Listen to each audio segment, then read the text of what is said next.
Here's one for you. New Year's resolutions. Bear with me. Don't think, oh, it's one of them going to be a shocking vlogs and we're going to can't be bothered with it. Just switch off. Bear with me. I've got a couple of things I want to say about this. I'm going the wrong way actually.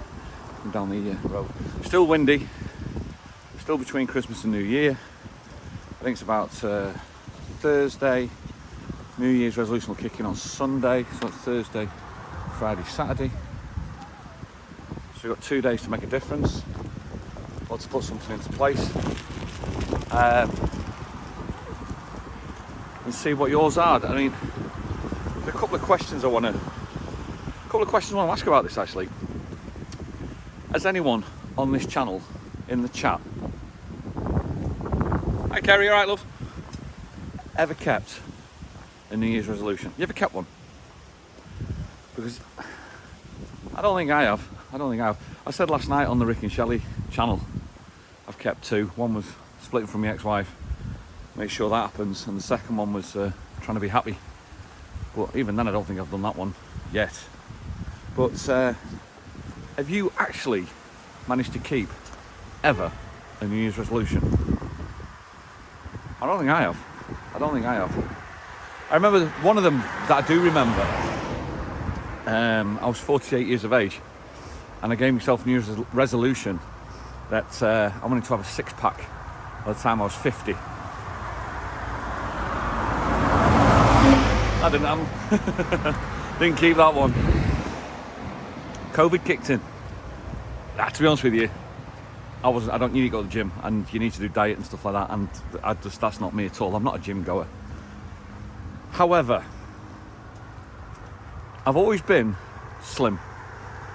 This is the first time in my life, we spoke about this earlier, this is the first time in my life it's the heaviest I've ever been, and it's down to a couple of different factors. One of the things I used to always say to people was, you've got to understand, middle-age spread is definitely not a myth. Now, I'm 50, I'm 51 next month. Middle-age spread is definitely not a myth. And I'd never realised it because I saw these guys in the golf clubs when I was in the shop. Still busy coming in. When I was working in the pro shop, we had the trousers all lined up and I was a waist 28 and I'm selling the waist 36 to people. I went, Christ almighty, you're a waist 36? This is when I was 19 years of age. I'm now 50, 51 and I'm waist 36. So middle-age spread is definitely not a myth. We try everything to tackle in our own little way about what you can do about middle-age spread. Me personally, I've looked at it now maybe for the last year thinking, I need to start getting hold of this. But there's a couple of factors that happened that made this middle-age spread happen to me that I couldn't really, I was going to say it's out of my control, but it's just a factor that happened, and I'm going to have to put some things in place to try and change that factor. The first one, excuse me, the first one is I stopped playing golf. When I used to play golf, I used to walk most probably 10 kilometres a day, and without even thinking about it, 10k a day, 2 rounds of 18 holes most probably, and then I stopped playing golf. When you stop playing golf, you stop doing the walking. One of the best things my dad said to me about 2 years ago was get the dog.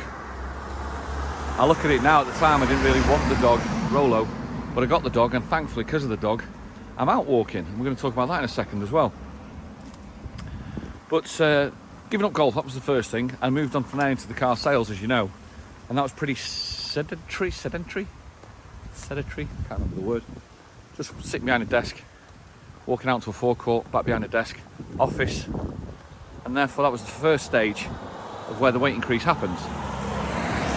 All the while, remember, I'm not changing my diet. I'm a beer drinker. I like drinking lager, and I also love wine, but I don't drink it that much because I know what wine can do as well. But that was phase 1. That started happening about 15 years ago. Phase 2, what I didn't realise is over the years, because of my golf, my back went in the golf. I've actually been diagnosed with 2 crumbling discs at the bottom of my back. It was never really an issue because one of the other things I used to love, I gave up the golf, I started running. And I loved running. I don't know, some of you guys out there might be running yourself. And if you are a runner, you might understand it. Some people hate running, by the way. But if you start running, the first 3-4 runs you do are the most horrific runs you can ever think of. And it's like, why on earth do people do this? I just don't get it. That's something that you hear a lot of. But if you stick with it, what happens is, round about run 6 or run 7, your mind, while you're doing the run, goes into this sort of meditative state. Getting windy again around the corner. Give me a second, we'll wait until we get round the other corner, out the way of the wind. Ooh, out the way of the wind.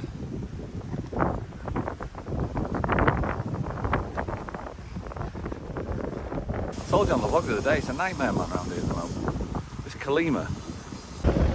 Far too windy. You want to hear a word I was going to say, man? It's just...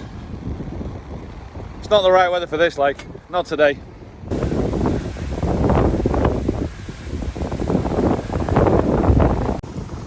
Got builders. Buses, most probably. Come on.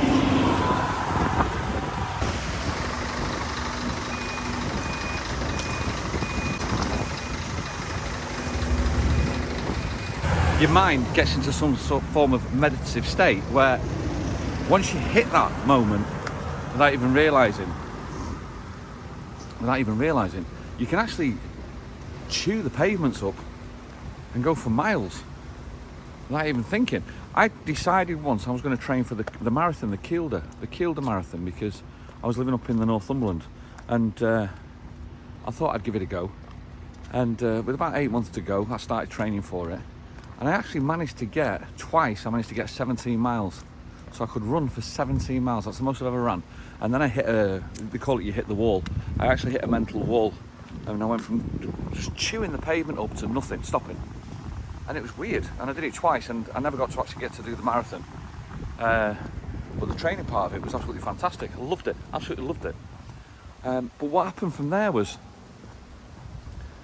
about 2.5 years ago, I got asked to play golf again, and I went, no, I'm not doing it.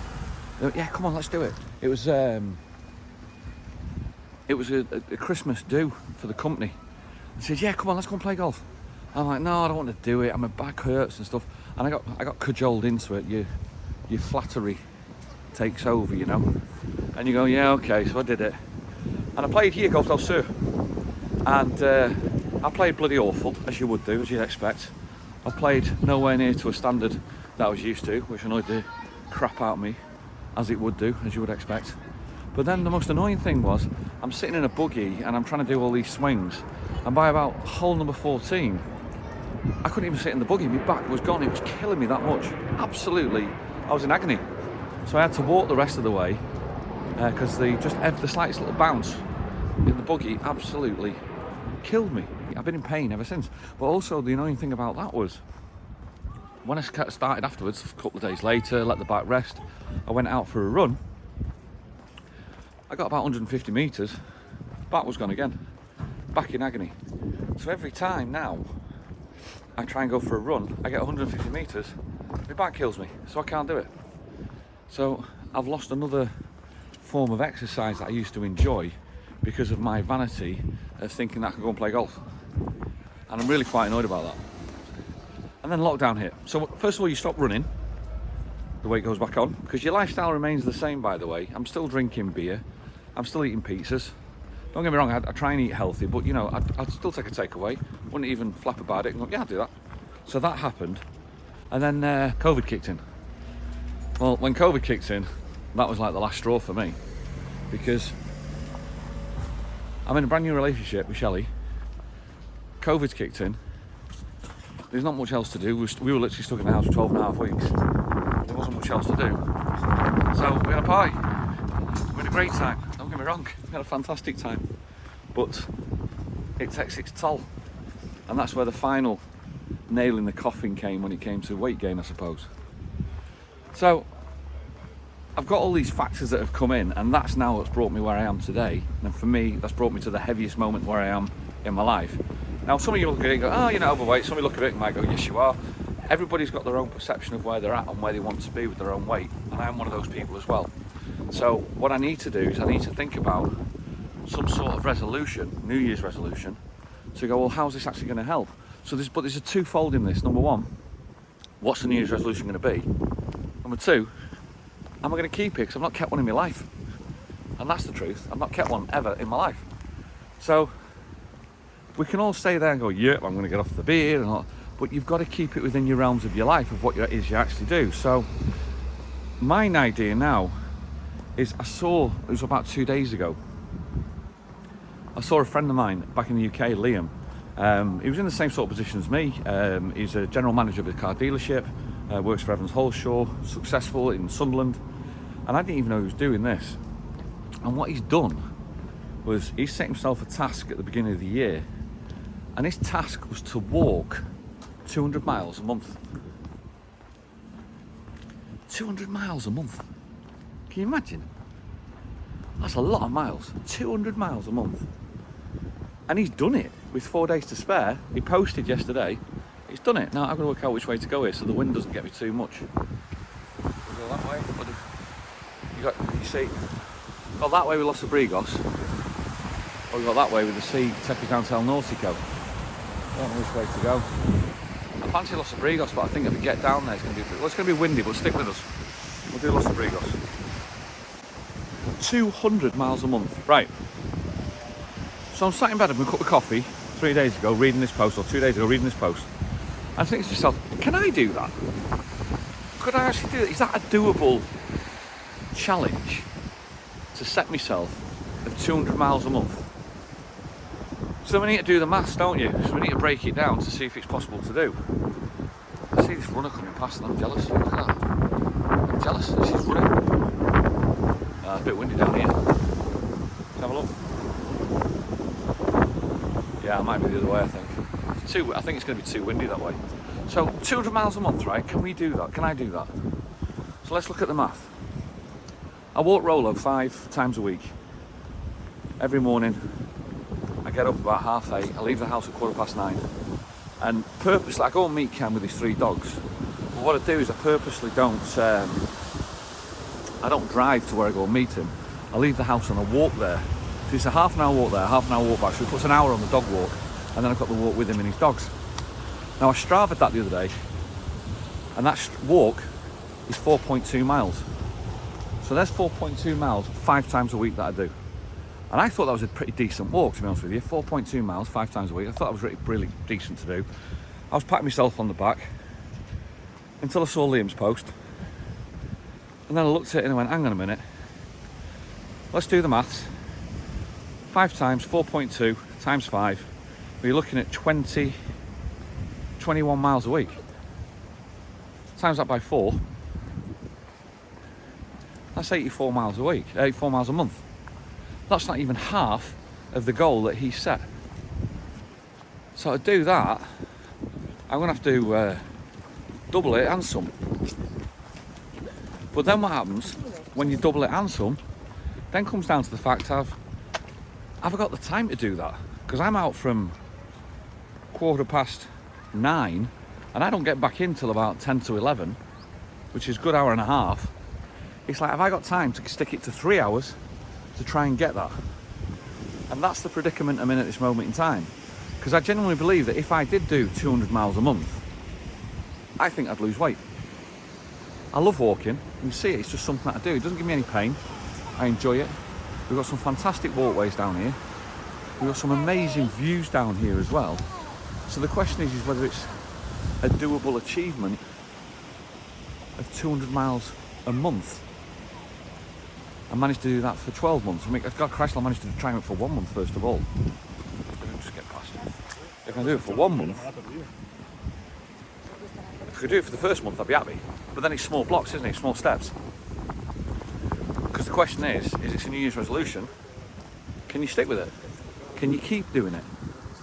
And that's the issue. That's the question. Because no matter where I then go, if I go back to the UK, I've got to still get my steps in. Now, I'm not talking about steps. If you look now on me, I average normally around about 20,000 steps, or I don't average.